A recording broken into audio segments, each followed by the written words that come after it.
affiliation before your question. Raise your hand. We'll get a mic to you. We're going to start here with head coach Jay Wright, Jermaine Samuels, Justin Moore, and Caleb Daniels of Villanova. So we'll get right started with questions. If you're on Zoom, please use the raise hand function, and we will get to you if we are able to. So first question right here in the front. Mike Sealski from the Philadelphia Inquirer for Jermaine. What was your approach coming into the game to try to deal with Dickinson? You ended up on him quite a bit defensively. What did you want to do, and how do you feel like it played out? I just wanted to, to stay mobile and, move. I understand that my teammates are right behind me. They're going to make plays for me, and that gave me all the confidence in the world. He's a phenomenal player, so he's going to get great looks at the basket. But knowing that I have teammates behind me, that gave me all the confidence I needed. Please raise your hand if you have a question. Colin Beasley from the Villanova. And Jermaine, what did Jay tell you when he took you out of the game at the very end? That I was very tough and that we got to keep it going. That's as simple as it was. Down here in the front.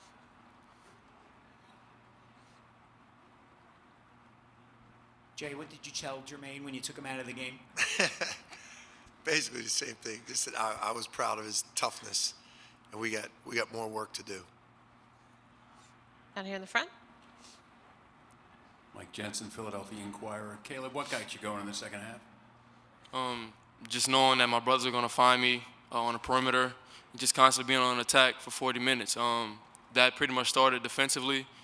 We stepping up for each other, and just constantly always being on the move and being on a step up for each other. So that's what pretty much got me going second half, and knowing that they have confidence in me to make plays like that. In the back, please.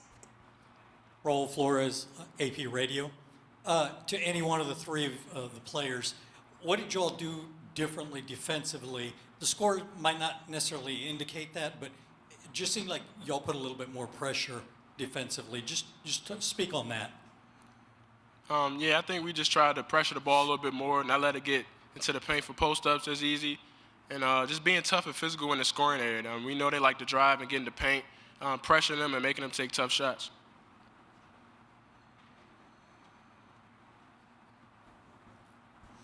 Here in the front. Jay, what did you think of Jermaine's overall performance tonight? It was awesome. I was really proud of his effort on the defensive end. We asked a lot of him.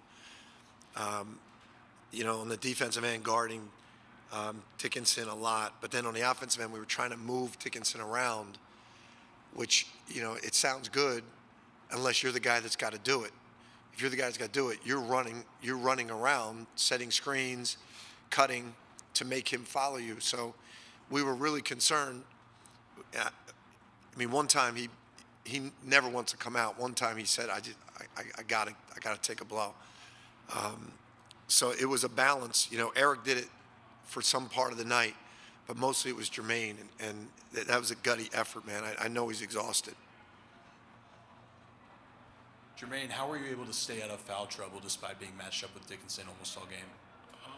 I'm just trying to be as solid as possible.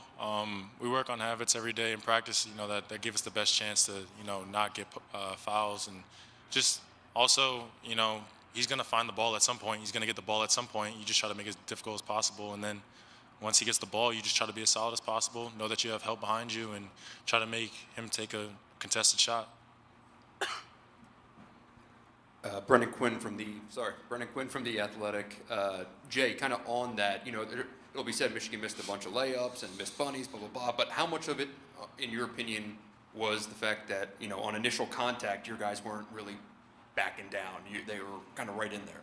Yeah, I think that's important, Brendan. I think I've actually been pretty impressed with their answers. They sound like coaches, which makes me feel good. I think Justin was making a good point. They're a very well-coached team. They have great timing offensively, and Hunter Dixon is used to getting the ball at certain spots at specific times on his cut. And as Justin was saying, our ball pressure was taking that timing off a little bit. So when he was catching it a little bit off his spot, and then we were trying to hold our ground and not let them back. As you saw a couple times, he backed us down and it was automatic. We were trying to hold our ground. So instead of taking a 5-foot jump hook, it was like a 8-10-foot jump hook, or like Jermaine was saying, sometimes he had to make a quick move. It was moving a little quicker than he normally did. That's what we were trying to do. He's still a hell of a player, and he's a very difficult guy to scheme for because he kicked it out of there for threes. He offensive rebounded. He's tough. Here in the front. Andrew Kahn, Ann Arbor News. Jay, all year Michigan kind of knew what it was going to get from Dickinson and Brooks. If you wouldn't mind sharing, was there a third guy for Michigan you were kind of particularly concerned about going off today? That was interesting. We thought there were a lot of guys capable. We definitely thought Houston. We were worried about Dickinson kicking it out to him for threes. We thought that Jones, who we knew because he played on Caleb's high school team, we thought Jones could get it going at any time. And we thought that Terrence Williams, like we knew him, we recruited him. When he hit that 1-3, we all said to each other, okay, we got to get up on him. I feel like they have a lot of guys that can get it going, and but we didn't. We concentrated on Brooks and Dickinson to start, and then we said whichever one of these guys gets it going, we're going to adjust to. Coach, Steve Habel from Field Level Media, right over here. Last time y'all were in Texas, a couple months back in Baylor, it was pretty hard on y'all. Was that a turning point for your team, that and a loss to Creighton right after that? I mean, it seemed like y'all were just a completely different team tonight. It wasn't a turning point. I think it was the end of an incredible run where I was really feeling like maybe our schedule was. I put our guys in a tough spot because that was the last of our preseason games was at Baylor, and then right after that, our first Big East game was in Omaha at Creighton, a very good team, obviously, who we've all seen now, but people didn't think it then, right? So I was thinking to myself, and I said this to the guys, like I might have put us in a bad spot. I felt like we were worn down, and we were in finals, and Baylor played great, and that place was rocking. If you were there, that place was incredible. So it was just, I don't feel like, I said to them, like, we can't be down right now because I think I put you in a tough spot.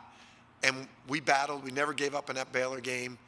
And I think we learned some things from the Creighton game. And after that, I think we got it going. But I never think we, turn around. I never thought we got down, We just knew we had a really tough preseason schedule. Here in the middle. Caleb, you had 8 points, 9 rebounds, and a steal, block. Even on a day when your shots weren't necessarily falling, how were you able to make an impact? Just find other ways to impact the game by just defending. That's what we pride our program on, just defending the rebound for 40 minutes.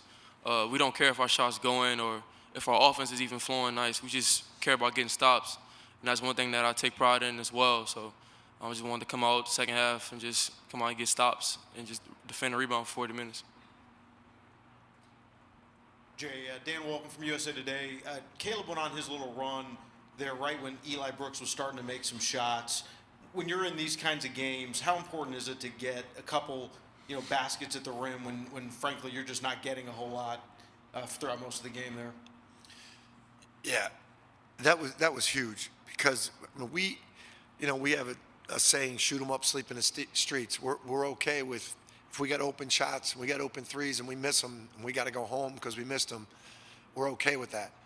But I thought that was a really critical point, as you said. Caleb had missed a couple good ones, and then the first one that started, he got a ball reversal, and he caught to shoot it, and they flew at him, and he took it to the rim, and then he got another one after that. I think that got him going, and that was really important because we were getting shots, we just couldn't make them, and then he decided, I'm going to use my shot to get to the rim, and that was really, there were some really important buckets for us.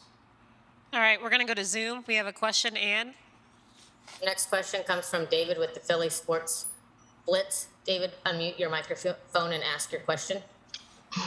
Hey, Jake, got a couple questions for you. One, can you talk about the grind of going through the Big East and then getting ready for the NCAA tournament? Can you talk about how that prepared you guys for tonight? It always does, David, and especially the Big East tournament. We always talk about the fact you play in Madison Square Garden, the environment is incredible. The teams are tough and physical, like this team tonight, this Michigan team. I have to admit, though, we didn't run into anybody anywhere like Hunter Dickinson, man. This dude is a handful. I mean, he's got size, girth, strength, skill, intelligence, competitiveness. We've run into some good ones in the middle, but I think he's the best we've run into this year.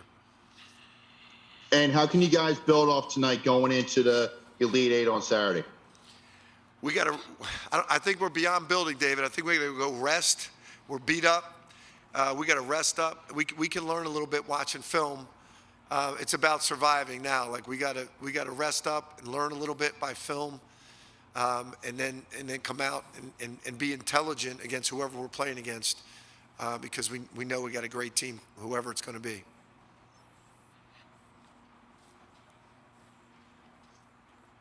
Any other questions for our Villanova representatives? We have one more on Zoom from Christopher Heidel from Herb FM. Christopher, go ahead and ask your question. Hey, this is Chris Heidel from Herb FM Radio in Baltimore. Congratulations on making it to the Elite Eight. What do you guys, you talk about rest and all that stuff. What's the main goal for tomorrow to get you guys really focused on Saturday? Because it's going to be a tough game if whoever you play against, Arizona or Houston.